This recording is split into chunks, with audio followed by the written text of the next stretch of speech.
Hold on. All right, guys. Happy New Year. It's good to see you.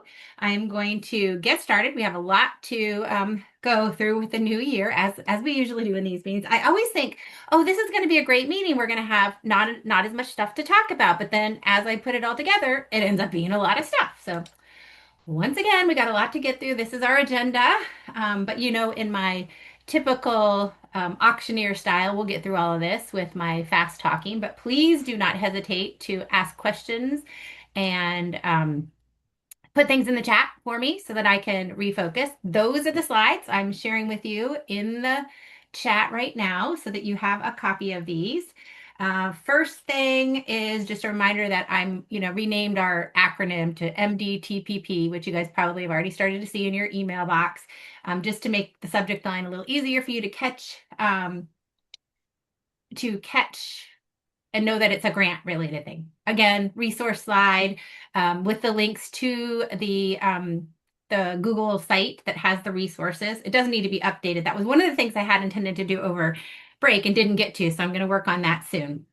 What this is just for your information. I don't know that you would use this number very often. Again, your first line of defense is going to be me, and I think most of you, do that, as much as you should anyway. But this is the new number for Ed Rising general phone number. They do not have an 800 number anymore or 866, whatever it is, number anymore. They now have this number down here, which is an 812 number. They actually switched all of our phone numbers over to Zoom phone numbers, not mine. Mine's still my cell phone. But they switched everything over to like some sort of Zoom phone number system or whatever. So that's the new number for them. But again, just text me, call me, whatever. You know my cell phone. That's probably your first line of defense. And if we ever need to get in touch with them, I'll update you with that new phone number. We have a few overdue items, the chapter meeting dates. I'm going to jump right to the list of people. If your name is on the list over here, that just means that you need to still get me that sort of program of work or meeting schedule uploaded to this site. So just please do that as soon as you can. Again, I'm not checking it. We're not micromanaging it. It's just we're going to need these for our program review with the grant office just to make sure that one of the grant criteria was that you guys set up meetings every month, right? So we just want to make sure that we have that proof on our end. And if it's just very general, like the second of the month or whatever, totally fine. And if you do see your name over here on the right as people that I still need it from, and you sent it to me via email, please resend it because it might have just gotten lost in the shuffle of all those emails. But if you didn't upload it here, that's probably the best bet because it automatically goes into our folder. We're going to jump right into calendar review. I am actually going to kind of project ahead a little bit because I know some of you are now it's January and we're going to be looking forward to the Maryland conference, and we're going to need some, field trip permissions and information to kind of get ready for stuff.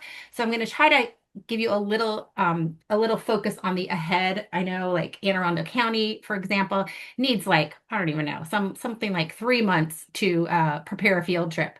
So I don't know, I don't know what the exact amount is, but it's something like that. It's like, 35 months they need in advance to plan a field trip.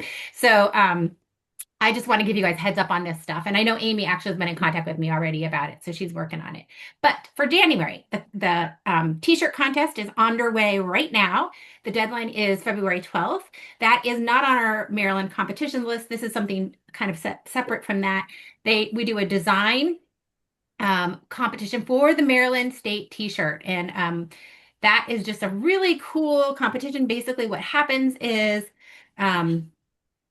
you design this t-shirt and then it gets to be the Maryland State t-shirt, for the conference. And, it's just cool to see your students' design on a t-shirt. So kind of encourage your students to think of a design and to come up with that and then submit it by the 12th. Our state officers actually choose the winner for that. So that's one of their state officer sort of tasks is to be the judges for that contest. And that shirt is a shirt that and I should have probably wore one today, but that shirt is something that we wear at nationals, and we kind of just like to make us all kind of look cohesive and the same. So it gets more and more than just at that Maryland State Conference. So that's just kind of a fun thing going on right now. So make sure you get that in before the 12th and encourage your students to sign up for that. We're going to have a little bit more about that in a second, and there was some information in the newsletter as well. Student to Student is coming up. It's next week on the 13th. Please make sure that you guys have your students register. Right now, we only have about 13 students registered. I'd like to have more than that. We have several um, master's level college students coming from Morgan State, and we have undergraduate students, college students coming from Wait, can you guys Towson put your tray away? Whose tray is out? and USG to talk to the kids about just like the just everything about teaching, and then just kind of we really want to focus on that the diverse population piece. We can't publicize that too much, unfortunately, with the DEA stuff. We can't really focus as that's the big focus of this, but it's just really nice. We have edifying teachers coming to talk to us about possibilities for mentorship when they go into college. So there's just it's a really great workshop coming up, and it's just for students. And the students just, register themselves and then show up on the Zoom. So you don't have to do anything with that, just publicize it to get them registered. And then we have some in-person competitions. Actually, the next two competition dates are the last two competition dates, and both of them are in person. So one is in PG County this month on January 24th, and the deadline for that one is the 17th. Deadline meaning the deadline to register and then to submit your pre-scored items is the 17th. And then this month for our merit portfolio students that signed up for the fall, their portfolio is due to you by the 16th, and then to me by the 23rd. So some dates there to remember. And then as we look into February, you'll see the next competition dates and last competition dates are February 21st. And there are two different locations for this. So there's some in Worcester County, Eastern Shore, and then Howard County here on this side of the bridge. And both of them have a deadline of the 14th to submit their pre-score and to register, and both of them are in person, okay?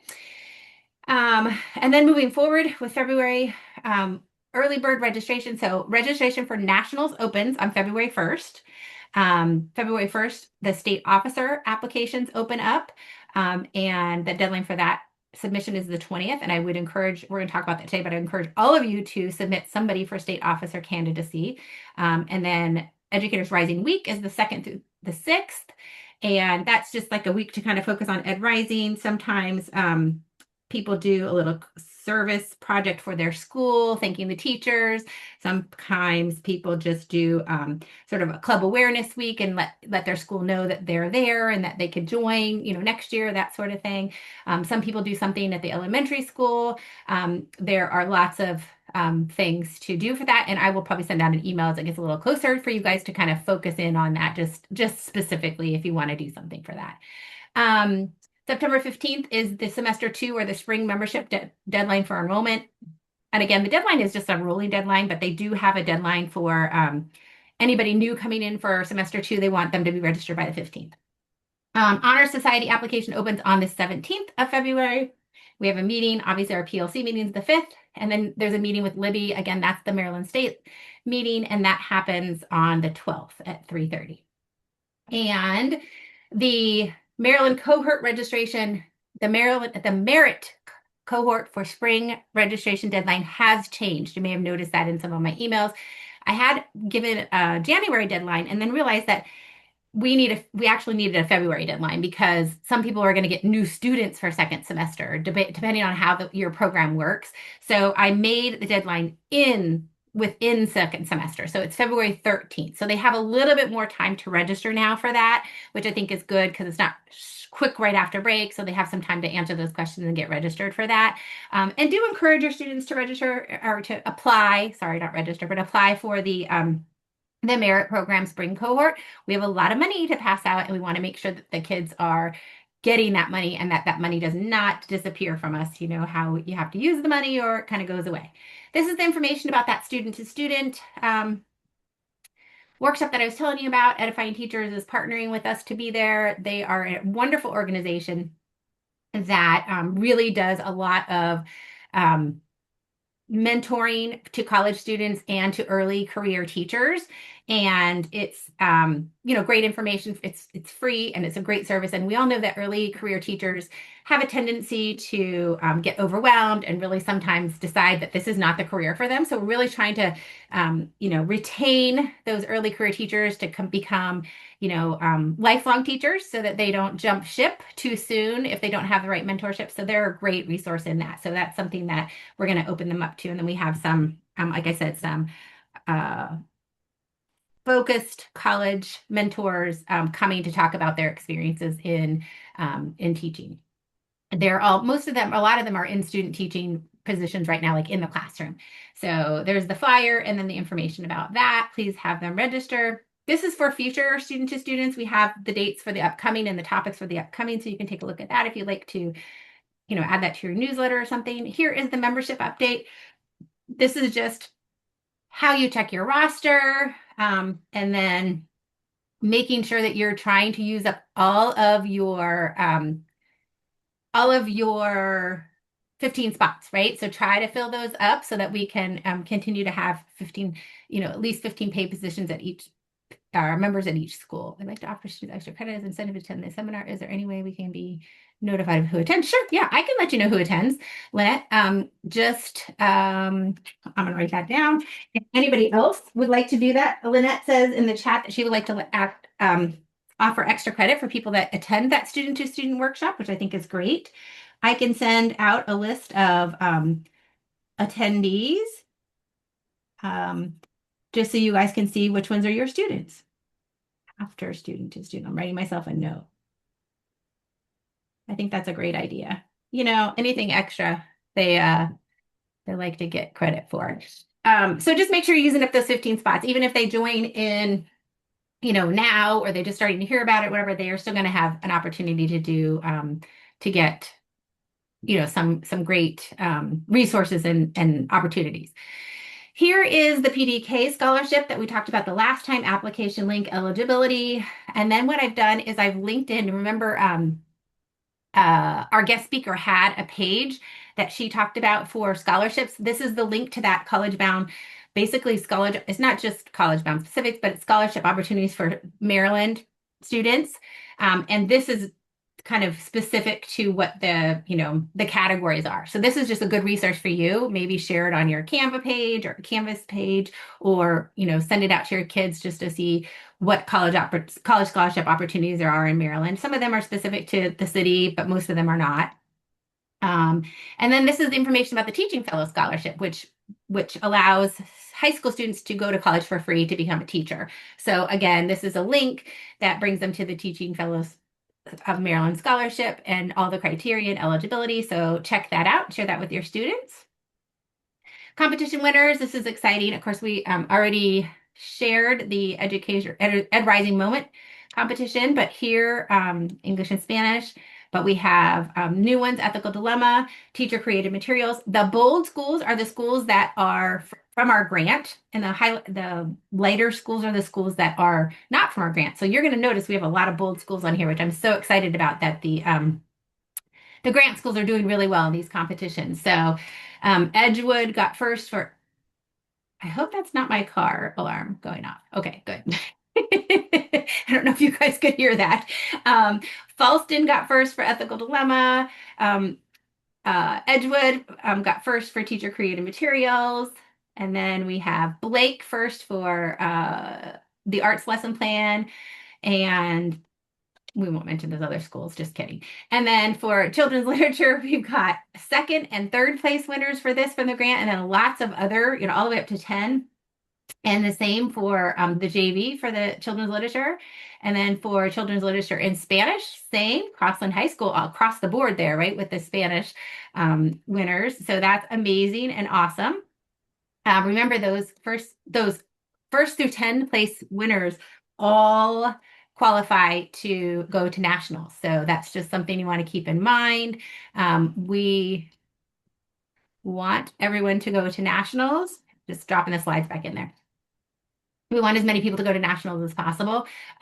So we can talk more about that, and you can kind of email me if you have more questions about who you should be prepping for nationals and how that should work. January competitions, this is more details about it. Again, this is the categories that are going to be held at PG County, which is the basically exploring education careers, admin careers, non-core subject careers, and support services careers are going to be at PG County on the 24th. Okay, and then there's a link there to the competition. Um, let me go back here. Link up here to the competition schedule with all the details again. What needs to be pre-scored, what needs to be submitted. State officers. So we are starting the state officer search, kind of application process very soon. February 1st, the application will open and it will close on the 20th. So I want to give you guys a heads up. You're getting the information first. There's a job description. There's a slide deck linked there that the officers actually created themselves about their goals for this year. So again, it gives you an insight of what their goals and visions are in general. But the job description is very specific and it tells you, the students exactly what kind of is expected of them. But in a nutshell, these state officers are from every different school across the state, lots of different schools from across the state, and they are responsible for planning, organizing, and supporting the Maryland State Conference, which is huge and a huge resume builder for them to be a part of something that's a Maryland State Conference. They get to attend the national conference and get like training that is geared specifically to state officer level leaders. The training is phenomenal at the national conference. My state officers that have gone from my school come out of that training just so energized and so excited. So it's just really top-notch training for anything that they want to pursue, any leadership position. But it is amazing and very, very, very invigorating for anyone that attends. So that's such a huge benefit. But throughout the school year, they are attending conferences representing CTSOs and representing Ed Rising. They are doing, they're doing seminars and talks for their peers, high school students across the state of Maryland in Ed Rising. Like they do the competition presentation every year at the beginning of the year about all the competitions. And then they also speak to adults in conference settings about how Ed Rising is, helping them to become teachers and helping with their leadership and their career goals. So it is just an amazing leadership opportunity. So I would encourage your students to apply. I would love to have grant schools as state officers next year. I really want to push that. So please, you might have a few candidates at your school, have them all apply when that time comes. You can start kind of talking to them about it now, giving them a heads up and looking at that criteria and eligibility and even sharing, obviously the responsibility so they know what's going on. They go on trips to be at overnight events. They had an overnight event back in was it October? The months are running together. An October event where they spoke at the MSDE CTSO joint training, and they stayed in a hotel, and then they got to like speak on behalf of Ed Rising. They went to the Delaware State Conference last year to support the Delaware State Conference to learn how they run their conference and learn from them. So that was really fun. They got to go to Rehoboth and stay overnight there. They just have a lot of really, great experiences. So please encourage your students to apply for that when that comes out. There is a new handbook and orientation why is this graphic not showing up? Well, the Ed Rising National created the 26 teacher leader handbook. And if you click on this graphic that's not showing up for some reason, it will bring you to that handbook. Essentially, it's like the handbook about everything to do with the chapter. It's just a good resource for you to have and to know about. And the same with the orientation. Again, the graphic's not showing. I don't know why that is. But anyway, the orientation that we do at the beginning of the year was modified to be specifically for the grant. And I kind of, shortened it and made it like a little more, sort of directly to Maryland teachers. But this one is the national orientation for new teacher leaders and chapters. So if you want to take a look at that. It is updated in there for you to have. I just want to make sure you know when any new resources come out. It is showing on the link you shared. Oh, good. Okay. Well, I don't know why it's not showing on mine. My computer I might have too many windows or too many tabs open, so it might just be that. I want to share this because I think this is really cool. I am starting, and you're not sharing as much as you should, but I wanted to share that that you guys are creating some really great things. And one thing, Michelle Curry out in Harford County, she created a monthly guest speaker and visit planning chart, and I'm sharing this with you all because it is such a great resource that we, again, we're all creating things and doing things. Let's share with each other. Share those things with me and I will pull them. I'm going to put this on our resource site for under, teacher created, created by you sort of thing so that you guys can see what other people are doing. But this is a link to what she created kind of as her ideas for having, it was created, she created it in the sort of the towards the beginning of the year to kind of plan out her school year. And it's really great. She used ChatGPT to help her. She said she put in some basic information and then she got some ideas from ChatGPT, which I think is amazing. So just please share with me the things that you're kind of creating and doing. I love that that you guys are creating these things and definitely please share them with me. It's kind of accidental it got shared with me, but I'm glad that it I'm glad that it did. I just wanted to share that with you guys so that you guys can make sure you're sharing. Conference updates. This is good information for those of you that have to, plan 55 months ahead for field trips, but this is the Maryland State Conference information. It's at Towson. The registration will open on March 1st. The theme is Teaching Takes the Spotlight. The motto is going to be Lights, Camera, Learn. The registration will open on the 1st. On the 1st, also, we will open up the application for both state and national applications for the funding for scholarships. So how we're going to work the registration money that's allotted in the grant for the state conference registration and for nationals conference registration is we're going to have students apply through the scholarship portal. And the reason we're going to do that is because maybe not everybody, not all of your students are going to want to go to the conference or are going to need, they're going to, like, especially for nationals, they're not going to necessarily all be able to go or something. So we want them to apply through a portal and then we're going to have, we're going to disperse the funding that way instead of having a set amount for each school, especially since all of the schools have different amounts of registered applicants. We know the exact date. Hold on, when will I know the exact date? Oh, it is both of those dates. When teachers register with Towson, how will they know which day they will be attending? No, you register. Okay, so here's the thing. You pick one of those dates. So it's either the 30th or the 1st. The conference is the same on both days, right? So you pick one or the other. So we have to divide it into two because the space can only hold like half the amount. So basically we have April 30th is one day you can attend. So you can attend on a Thursday or you can attend on a Friday. You pick whichever date you want and you only attend one. Okay, so that's how it works. You get to pick which one. Now, one may fill up faster than the other. I don't remember last year if that happened, but let's just say Friday is like a popular day for a field day or field trip or something like that. And if Friday fills up, then you would only have the option to go to Thursday. And that really just comes right down to last minute registrations. But for the most part, you pick whichever day you want to attend, and they're both going to be exactly the same. Okay, so the workshops will be the same, the speakers will be the same, the agenda is going to be the same, everything will be exactly the same for both days. So you just pick one or the other, okay? So, and then also just a little blurb here for we need help. We need, we need speakers, we need sponsors, we need all that kind of stuff. So please, if you have any, desire to help out in the conference, then please scan that link and then sign up. Okay, so any other questions about the date? Okay, hope that answers it. I know it's confusing to have two different dates, but you just choose which one works for you. I always personally chose the Friday because we didn't have preschoolers on Friday, so it was easier to get a sub that day and know that I wouldn't have to worry about my preschoolers having a sub, if that makes sense. And so I personally chose a Friday for us to attend just because of that reason. And then some people might choose Thursday for a specific reason too. Like maybe that's an easier day to get a sub or something. I don't know.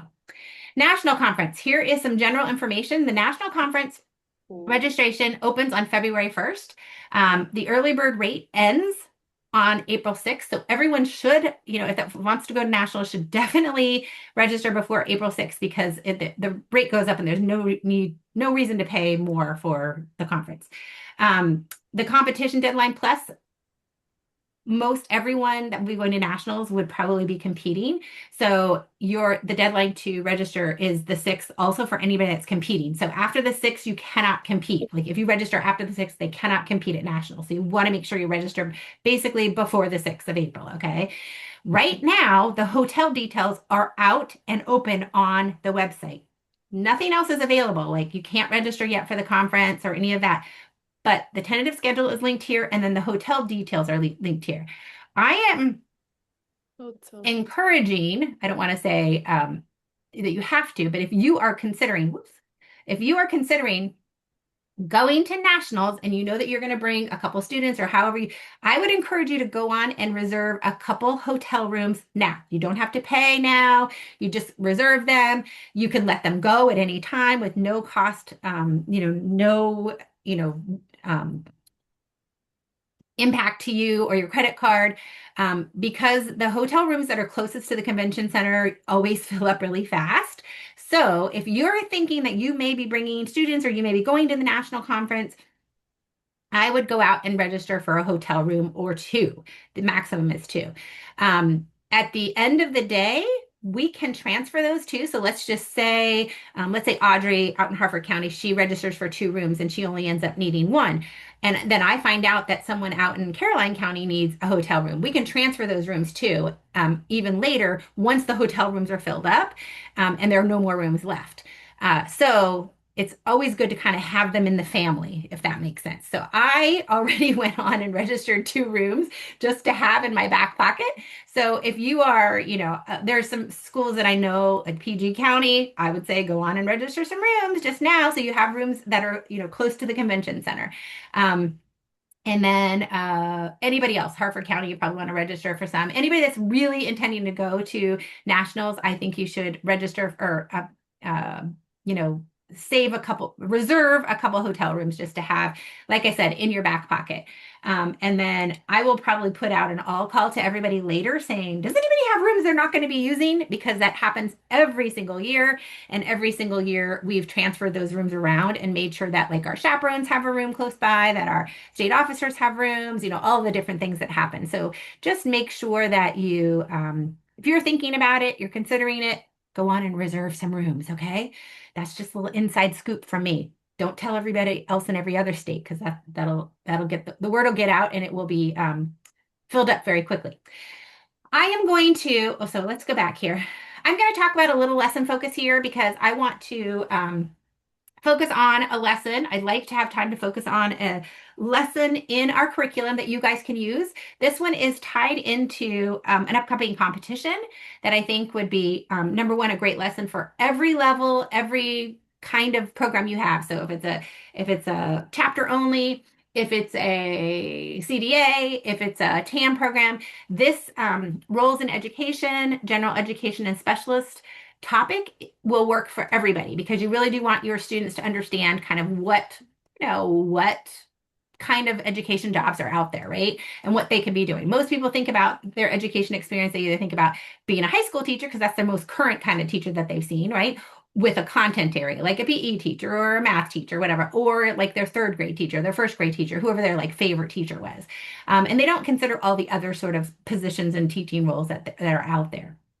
So this is the general overview of this particular lesson that is available in our Ed Rising curriculum. Within the Ed Rising curriculum, when you click on this link to slides, let me give you guys this slide. If anybody joined in with before the slides, I'm going to share this for you guys again, just so you have the slides handy. But when you click on this link, it'll open the slides for that actual lesson for the day. And this will open the guided notes worksheet. What I'd like you guys to do, just to give you a feel for how this works for students, is to open up your guided notes worksheet. So everybody that has this on their screen, go ahead and open up the guided notes worksheet. You will see a PDF fillable worksheet pop up on your screen. Hopefully, it should look something like this. Okay, so it'll have, the information at the top, and then you see these little boxes here are fillable boxes. Okay, so hopefully that works for you when you click on that. And I'm going to open the slides, and I'm going to open the slides. I think I am. Oh, no, I'm not. I'm going to keep going forward. Why? Oh, for goodness sake. I got it now. My computer is a little bit still on winter break, I think. All right, so this is what the slide deck looks like when you open it up. And again, this is something that you can make for, make personal for you. Once you open it up, it is your slide deck. You can save it on your hard drive. You can change it to how you need it. If you're going to use this in a chapter, you can really shorten it out because you're going to have like a chapter meeting that's like, 20 minutes or half an hour, whatever it is, and you can really shorten it up. Or if you have only, if you have a 45-minute session for your class time, then you could use this over a couple of days, however you want to do it. But this is this talks about the guided notes worksheet. This little icon here will tell you when there's something to fill in on your guided notes worksheet, and you should have that on your screen. As I mentioned, you open that up and it's got a fillable box there.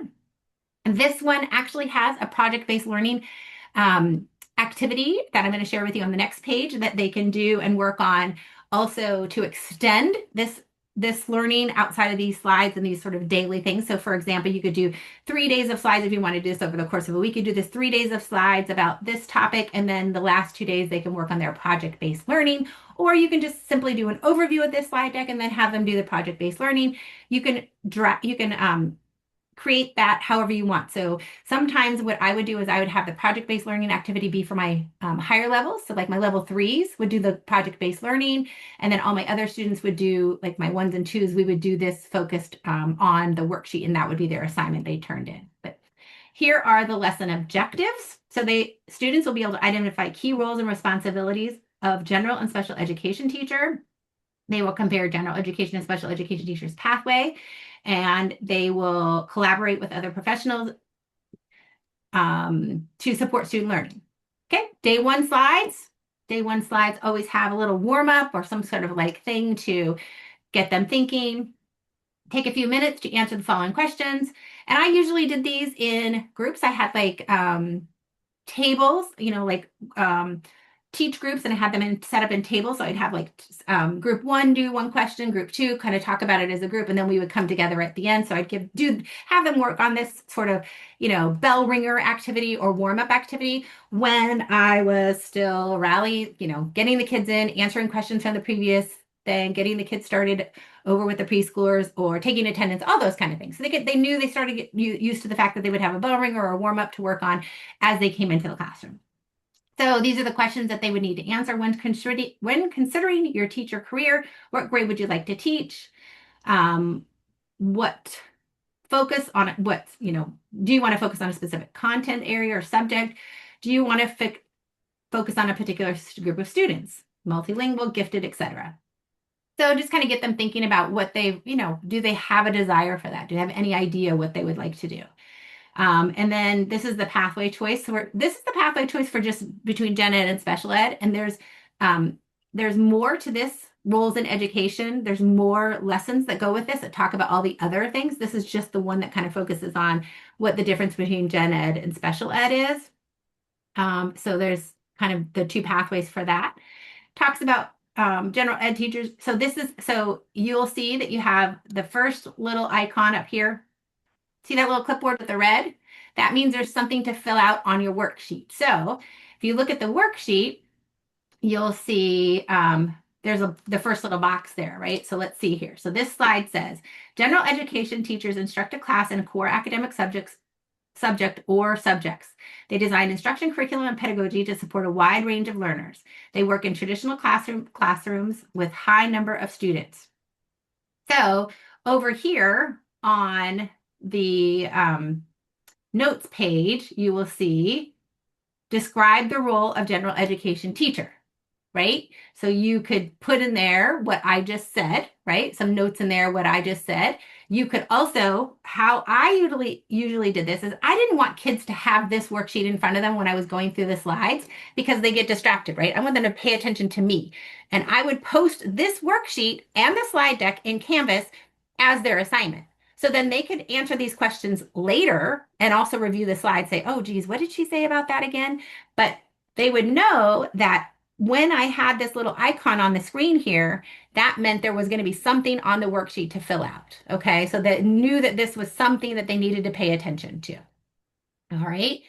And then now they're going to turn and talk. What are the basic responsibilities of general education teachers? So they're going to talk about what you just said. What are the basic responsibilities? They're going to talk to each other. The roles and responsibilities of the gen ed teacher. This is gives them the answers to that question that you wanted them to turn and talk about. Maybe they didn't highlight one of these. Maybe they forgot one. Whatever it is, that will give them the answers to that.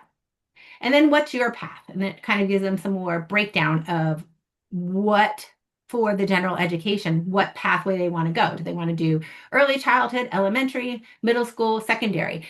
Even for a general ed teacher, I don't know sometimes that they realize that there's a difference between early childhood and elementary. Some of them they do get the hang of that after a while, they get the idea of that, but some of them don't realize that you have to have for early childhood to teach pre-K or kindergarten. You have to have a specific early childhood degree now in Maryland. And you can't teach pre-K and kindergarten with your elementary certification. So that's good for them to know, right? So this kind of goes through all of that. And then talks about the early education credential. I am personally an early education person. I taught the young kids, which is crazy because I actually taught high school, right? So I went from early education to high school. But early education qualifies them to teach from ages 3 to 8. So basically from 3 to 3rd grade. And you do get a lot of students that think they want to teach kindergarten. I don't know why kindergarten is such a popular thing to teach. When I have students come into my class, they all want to teach kindergarten until they step foot into a kindergarten class, and then they're like, "Oh yeah, maybe older would be good," and they realize how much effort it takes to teach kindergarten. And then also the other way, some people start my own daughter in particular, start in a higher grade level. She started in the 2nd grade and she's now teaching kindergarten and absolutely loves it. She realized that she wanted to teach the youngers. And so that is, something that happens quite often. So it talks about the early childhood credential, the education credential. This is all day one. So this is the overview. So this is a broad level look at everything that the general ed teachers would do, right? Secondary school, and then the student activity. For this activity, choose one of these credentials to explore, the ones we just went over, early childhood, elementary, middle school, and secondary. Do some informal research on the credential or the age group, and then ask these questions. Why do you want to work with this age group? Why will you be an effective teacher with this age group? So again, that is a clipboard thing. So when you click back over here to the clipboard, you will see where they need to type in their research for early childhood, elementary, middle, secondary, okay? And then why do you want to work with this age group? They have to put in, after they do research on each of those categories, they put into this box why they think they would pick one of those groups, right? So in this case, some of them may not decide fully, but maybe somebody would say, I'd like to do secondary. And so they would just type their little blurb about why they choose secondary, why they decide that secondary is the way to go for them. And that is, on the worksheet. And then this is a project-based learning thing. Identify 2 to 3 responsibilities of modern educators that you are interested in exploring in more depth. Consider which teacher you would like to interview. So this is day one. The project-based learning activity, which we're going to go over in just a second, is they're going to interview a teacher and they're going to find out more information about how that teacher chose to be that teacher. And then this could be simple exit tickets for the day. This could be something you put on your Canvas for the day to kind of just get a guide for what they learned. What is your definition of a general ed teacher? What are the 3 responsibilities of general ed for general ed teacher? And after today's lesson, have you reconsidered what pathway you might choose? Why or why not? So in that case, maybe they thought they wanted to be a middle school teacher and now decided to be an early childhood teacher, which would be a big jump, but that's something that could happen, right? So these are questions that they can answer kind of on the outside. So that's day one. And you can see there's a lot of content there, right? So that could be spread out over the course of this entire slide deck is 3 days. It has 3 days worth of content. And it can be spread out over the course of a week, over the course of a couple weeks, over the course of a chapter meeting or 2 chapter meetings, right? One you can talk about general ed, one you can talk about special ed, however you want to do it. We're going to I'm going to jump to, I just wanted to kind of reintroduce you to that worksheet possibility and the lessons, okay? Because we have, it's been a while since we took the curriculum training, and I know some of you haven't really wrapped your head around using any of the curriculum. So if this is the one that you want to use to kind of get started, I think this is one that would be great for everybody. This is the project-based learning focus. And this is the teacher facing instruction. So this kind of gives you the instructions of what they're going to do for this project based learning. So the objectives are students will plan and conduct interviews with the teacher. They will synthesize information from the lesson and interview responses, and they will write an article that details the roles of modern educators. Okay. So they are going to, day one, they're going to think of somebody they want to interview. Day two, they're going to do this stuff. Day three, they're going to actually, take the interview. They're going to draft and revise an article. They're going to have their peers review it. They're going to finalize it. These can be modified again. You can skip sort of the peer modification parts of it if you want to, if you don't have that kind of time. I probably would do that for my like level threes that we're doing this. I would probably just have them draft it, and then have somebody maybe have a peer review or have them re-look at it themselves because from the first draft to the second draft they can always make improvements and then have their final article submitted.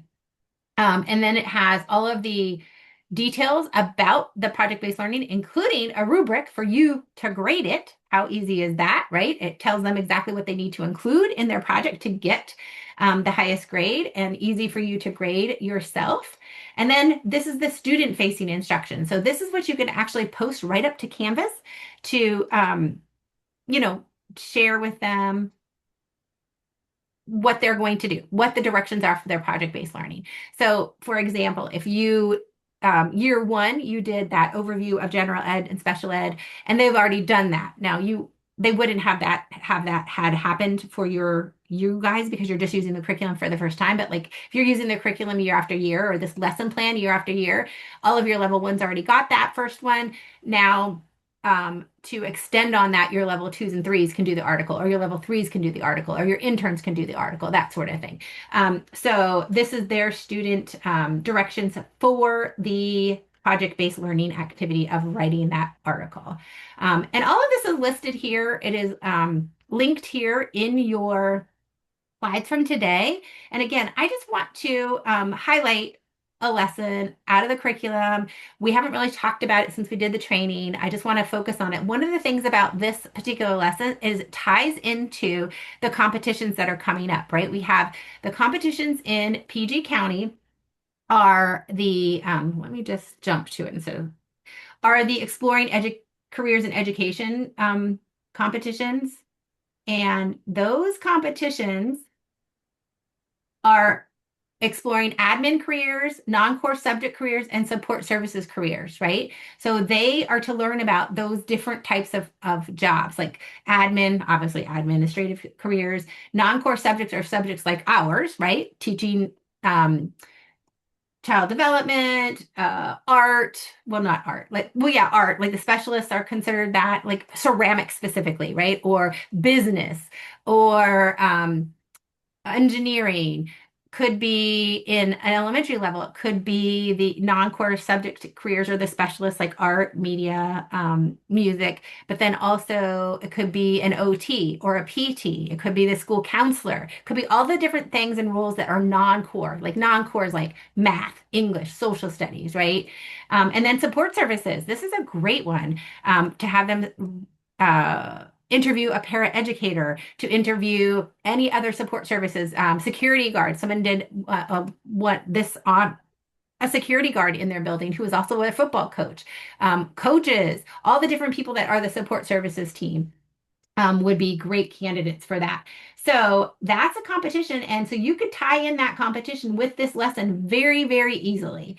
And it really does broaden their horizons about what they know about education or about what they think they know about what a teacher does, because we all know that they do know what their social studies teacher does, or their math teacher does, or their English teacher does, or even their third grade teacher, right? But they don't always know how to become the OT at the elementary school level, or how to become the school counselor, or the school psychologist, or in a support services role, the school nurse, like those kind of things. So those are really good things for them to learn about. Okay.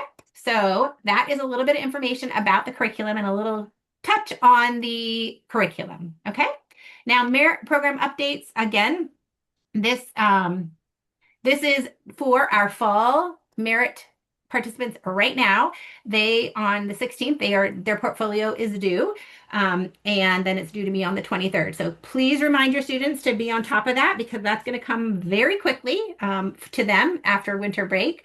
So make sure that if you have any merit students um, participating, that's in the paid internship. If you have people in that internship right now, please remind them about that date. And then this is for the spring. I want you to encourage your students to apply for this. Okay, so there's the slide deck, there's a video of the information session for teachers, there's the student flyer, and then the application link here just for you. If you weren't able to come to the most recent student or teacher information session where I went through everything again, this is a video of it, so you can watch that. This is the slide deck about the thing for teachers, and then these are the things that you can share with your students, this application and the flyer. We do, like I said, have a lot of funding that we want to make sure we get out there to those students. Again, they can earn $500 if they participate and get their hours in.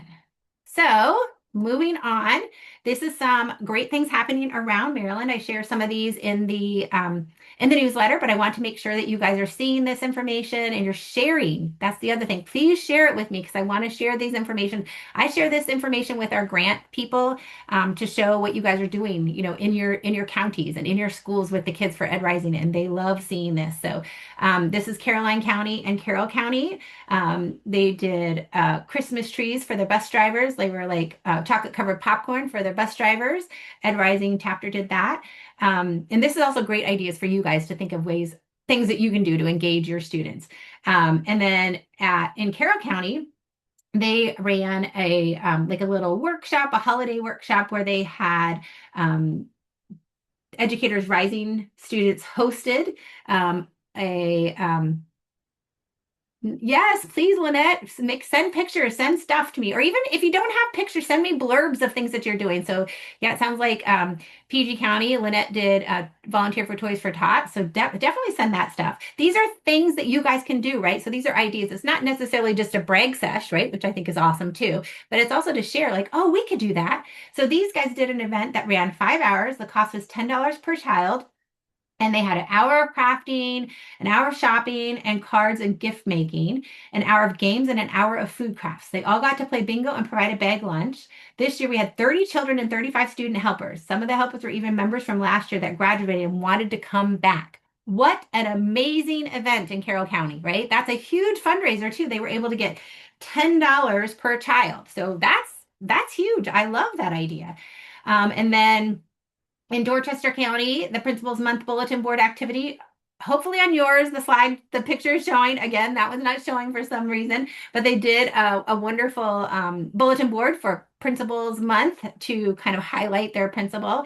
Then they also did these are like take-home bags for the Judy Center. The Judy Center is kind of I don't know how to explain it, but it's a center for low income children, or like needs-based children to attend. It's like a preschool center, daycare center that is funded by the Judy Center grant. And it's just a really great place. We have them across the state of Maryland. And they do take-home bags or take-home packets for the kids. They put these together. Do you see these packets? How amazing are these? These are farm activities. They put in little tweezers to do fine motor practice, and they put in printed materials for the kids to do. Like they put these boxes together and then they delivered them for the kids to take home. Amazing. And then Harford County Schools, oh boy, my pictures are definitely not showing on this one. But they sponsored a holiday craft night, and they invited their schools, the feeder schools, to do the activities, and the members all supported that, by helping them do the crafts and helping them do the activities. Again, huge, love it. All right, I love that you guys are doing great stuff. Please share that stuff with me so I can so I can share that in our grant narratives and then also with you guys. Again, there's an opportunity for you guys to get the Parapro, to take the Parapro for a discounted rate as Ed Rising members.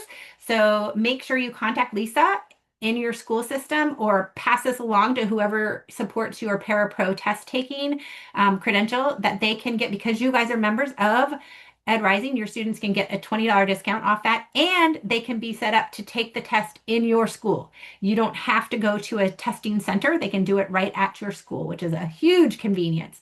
So we talked about this at the leadership conference. So please take advantage of this. It's a discounted rate for you guys to do it, and it gets them that credential to get them the Parapro, which I think whether you're a CDA school or a TAM school, getting the Parapro is huge. This may be, and you guys might have heard that the Parapro is kind of going away in the sense and the exact form that it is in right now. It's going to be something different after this, but this may be the last year that they actually have the Parapro in Maryland, maybe one more year, but there's another test coming along that's a little different than the Parapro. So I imagine we'll participate in that as well. But right now, the Parapro. So we want to get those seniors to take this, before they graduate high school is what I would recommend. All right, we've come to the end of our meeting. Oh my gosh, I can't believe I got through that whole thing. We still have time. All right, so the first thing that is action item. I am going to start recruiting for our 26-27 grant recruitment year. Okay, you guys are in the 25-26 recruitment year now, but in the next few weeks, I'm going to be opening up the 26-27 grant recruitment, meaning that we will offer more schools to be part of this grant next year. Okay, you as current members of the grant continue in next year. Next year is technically the third year of the grant. I know it will be yours' second year, but it's technically the third year of the grant and the final year of the grant. So we have 1 year available for people to participate for schools. So new schools can join next year. You are automatically eligible and you will automatically be included next year if you are in the grant right now, as long as you stay in good standing and you guys are in great standing, so you're doing great. But if you know of other schools in your county, in your area that would like to be part of this grant, to teachers that whatever, please encourage them to apply when that application goes out. Okay, so I'm gonna keep that in mind. Start racking your brains about that, but we need some insight from you to see which schools would like to do that and make sure that they get on the list, okay? Because the spots will fill up really quickly. If you didn't do these past action items, some of you I noticed did not sign in to the attendance sheet for November or December. Please make sure that you do that because it is really important for grant purposes that I have accurate attendance rates for your guys' stipends. Upload your meeting dates. Your program of work meeting dates sort of document as soon as you can if you did not do that yet. And your current action items for January. Oh, January spelled wrong. See how I am after break? January. Oh, and of course it doesn't fit. Okay, so January action items. You are going to sign in for January. Please don't forget to do this because, again, that's really important that I have this for the grant people. Register your students for student session on January 13th. Send that out, have them register. Apply for the merit before February 13th. Do the t-shirt design contest. Apply for scholarships, compete in competitions, and use the curriculum. So use the curriculum. Try to use that lesson that I talked about, okay, if you can. I went over it for you guys. You can choose a different lesson, but try to use something, plan to use something soon so that we can get some feedback from you about those lessons. I know we were really busy the first part, first semester with everything, and we didn't get into the curriculum too much. So please make sure that you try to use the curriculum in some capacity. And then for those merit teacher leaders, make sure they get that portfolio turned into you by the 16th and let me know if you have any questions about that. Okay. And here's the link. And that's a scan code, but obviously it's not showing up, but there's the link for the attendance today. When should we get the stipend for first semester? It is in the process of or it's being processed. It's not in my domain. It's in the financial office. I know that everything was sent to them, that I approved everybody's stipend amount or whatever. And some of you hadn't filled out some of your attendance sheets, so I had to go back and make sure you attended. So please try to do the attendance sheets for me because someone checks it and they look at it and then they tell me like this person didn't whatever attend, and then I went back and checked and I made sure. So please check the attendance. That's one of the only criterias for the stipend that is mandatory, is that you attend these sessions, right? You don't have to have somebody compete. You don't have to have somebody come to the conference, but you have to attend these meetings. So please make sure you're filling out those attendance sheets. But anyway, it's being processed. I would expect that you should be, you should get it by hopefully soon, by the middle of January. I think it was all processed right before break, meaning I sent it to them and approved everything, and everything was done, like ready to go. Now it's just in their domain, and I don't know how long it takes from them. I mean, say a week or two. So definitely by the end of January, but hopefully middle of January. Okay, so let me know when you get it, so that I can start to send it, alert people that they got it, like they should look for it. Okay. And I will also try to follow up on that to see if I get any more information about that.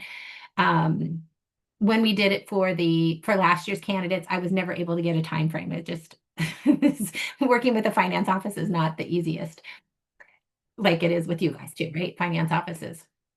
Anyway, so that's the attendance form. This is our next meeting, and RSVPs for the next meeting is February 5th. Sherry, you have a question? Yes, I do. I have a couple questions about the merit because I had two of my students apply and I Mm-hmm. do have some questions. So if you want to finish the meeting and then I could just stay on for a couple Sure. minutes. Sure. Yeah, we can do. We're almost done. So Okay. the last thing is my contact information, which you guys should see in your sleep at night, because I post it every single time. But I'm going to go back to this screen so that you guys can well, you can't really scan it, but anyway, this is the attendance for today. So please fill out the attendance. Does anybody have any questions that are unrelated to merit first that I can help you with? Is the attendance on the file that you sent us? Because I'm just going through um what you're showing us here on the screen. Is the attendance on the one that you emailed to us? It is, and Okay. I just dropped it there. So I just dropped it in the chat. So it's a direct link to the attendance. Okay, thank you. So now you guys can just click on the chat link and go right to the attendance if you didn't open the slides. This usually should be a scan thing, but it's not showing up on my computer, and I apologize. My computer is having a hard time thinking today. Any other questions out there? All right, we're going to go ahead, Sherry, with the merit questions, because that might be helpful to Okay. other people too. Okay. My first question is this booklet that I printed out for my students before Christmas. Mhm. Um, that one I checked and it's not been updated with the dates as of the 5th. So Mhm. will that be re-updated with the new dates? And then I'm also looking at this page here where it has the criteria. I didn't have any students participate in the first one.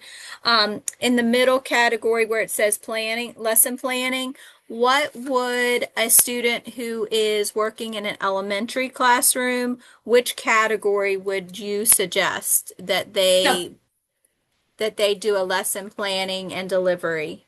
So STEM would cover something like math, right? So STEM has math Okay. in it. So if they do a lesson Mhm. plan for math, they could do a STEM lesson. Humanities would have like an ELA lesson or a social studies lesson. STEM would also have like a science lesson. Sometimes the Okay. students will do like a social studies or science, like the teacher will allow them to do a small group or a social studies or science lesson instead of a main core subject like English or math. So Okay. either So of those do it would under STEM for a fifth grade classroom. And then if they're doing um, an elementary school kindergarten class, they can do the Mhm. early childhood, correct? They could do the early childhood, or If they could do the same. They could do a math lesson under STEM. They could do under humanities. They could do social studies, social emotional, or English, ELA. So whichever they're Okay. kind of whatever they're there for, whatever they're present at the time for. Okay. And then the other thing, for the last category here where they're exploring something, Mhm. are the 8 hours for that observation incorporated in the 30 hours, or are they additional 8 hours? They can be incorporated into those 30 hours. So they can spend eight Okay. hours of their time with whichever of those categories. If they're going to spend it with an Right. admin, they can spend it with an admin in the building. If Mhm. it's a non-core subject person, they can spend it with that person. Or if it's a Okay. para. So sometimes what happens is like they'll do a para and they'll still be in they'll be fulfilling their kindergarten internship role, right, with their teacher. But there's Hmm. also a para in the room with them. So they're spending Hmm. time with the para and the teacher, right?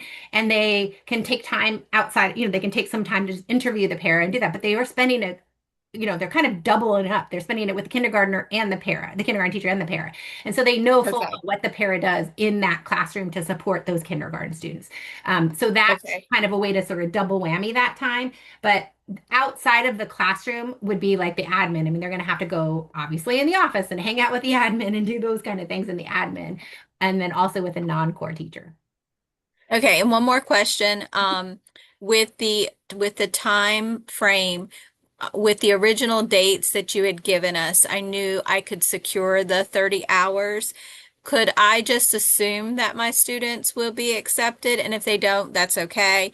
But to start the hours now so that they will fulfill, because they go out 2 days a week, and I just want to make sure they are having access with their schedule to get in the hours. Would that Yes. be acceptable? Have them start now tracking any hours they do outside, in this capacity.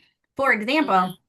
even if they're doing, we talked about this in our session is they could be doing prep work. It is still work-based learning if they're doing like a bulletin board in your classroom, or if they're doing that all counts for those 30 hours. The An interview with the different people that they may be interviewing. Well, maybe they're going to interview with the third grade teacher and a fifth grade teacher. That time would count into those hours as well. So absolutely track all kinds of hours that you would consider work-based learning. Okay. So, and Okay. then also if you have kids that are spending hours inside your building, like you may not have this, but some people have a preschool in their building. All the hours that those students work with their preschool inside their building, those hours count as part of the 30 hours as well. So any of that time counts. So have them start tracking that. If they don't track it already, have them start tracking that, from the get-go, and then they can backtrack and say, in January I had this many, in February, whatever, as long as they're tracking. Right. But yeah, Right. I would at this. We have it in Time Station, so they scan in and scan out through Time Station, so it's no guesswork about it. We have it logged in and logged out. Okay, yeah, perfect. That's And exactly the what only you. way they can scan in is to go to the actual classroom because that's where the scan code is. Nice, nice, good setup. So that is, yeah, so that's what I would, yeah. I At this point I would assume yes that they're going to become part of it, unless I get, 200 people that apply in the next couple of weeks, Right. right? I hope we get that many people, but um, I want to offer it to as many of the kids. There's no reason we should turn anybody away, right? But we Mhm. have, I feel like I can't remember the number, but we have like 200 spots, and we still only have probably about 80 kids that have applied. So I want to make sure that we get, even more. That's why I'm trying to encourage people to have people apply. And those dates that are in the book, you'll update as far as the dates and times of when the meetings will be. So the meeting, yeah, I have to update that. I apologize. I actually Okay. forgot. I That's forgot to okay. do that because I really just changed that date because I was like thinking second semester, and I was like, Right. I was just thinking it was going to continue over and we could get a head start. But a lot of people don't get their students until second semester. So, Right. so yeah, I will There's update that. were some like on the 14th and the 21st. So those will not happen. They'll be later. It will be later. Yes, Correct. yes, it Okay, will be later. perfect. All right. Thank you so very much. I'm You're sorry I asked so many questions. No, that's why I'm here, of course. Let me see. What is it? Can you remind the afternoon session that hours with pre-K students count for merit? I've reminded my group, but I would love them to hear it from you. Of course. Yep. Of course. Yeah, I will do that. That is something, I mean, that is something that's huge. Like if they're working in their school site in the preschool, they're getting 30 hours already. Like they don't even have to leave your high school to get those hours. And that means that like sophomores and juniors, right? They can all that are in those classes, they can all qualify for this funding. So Thank you, Shannon. They just want to put them in another setting, and I'm like, they're in the setting, well, and they want me to like ship them all over the county, and I'm like, they're already in a setting. I don't they're need to in a move setting. them. Yeah. But So also, thanks. eventually they do, even the students themselves want to go to another setting. Like they'll end up wanting to go to, they want to go to a, a kindergarten classroom or a fifth grade classroom or something like that. But that can come later. I mean, that can come when they're seniors. Right now, So this is that's what I've said. yeah, In their senior year, I will move them to another setting, but like right now, I don't need to be like hustling these students to all these settings at the yeah. very last switching hour.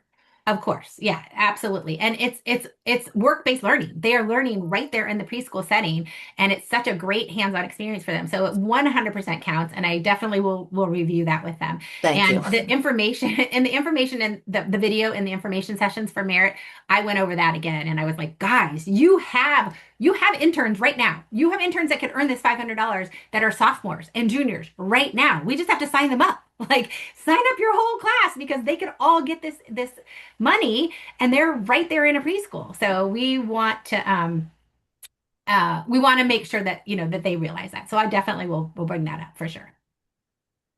Any other questions you guys have? Amanda sent her attendance from my computer too. Okay, perfect. Thank you guys. Perfect. Any other questions I forget? I said yeah, I'll update them. I'm sorry. I guess the handbook is confusing because I didn't update it, so I apologize for that. Anything else? You guys good? All right. Well, you have a good day. Bye, everybody.